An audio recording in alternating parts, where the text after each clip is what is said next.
Hello दोस्तों, अपने पास आया है 9 पावर और ये डेड था। और ज़्यादातर एमआई के फ़ोन सीपीयू से डेड होते हैं, तो हमने इसका सीपीयू रिमूव कर लिया है।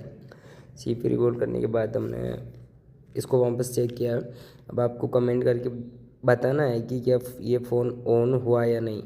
अगर जिस भाई का सही कमेंट आ गया मैं उसका रिप्लाई करूँगा, ठीक है। और किसी भी टॉपिक पर आपको वीडियो चाहिए तो एक बार मेरे को कमेंट कर देना, मैं किसी भी टॉपिक पे वीडियो आपको बना के सेंड कर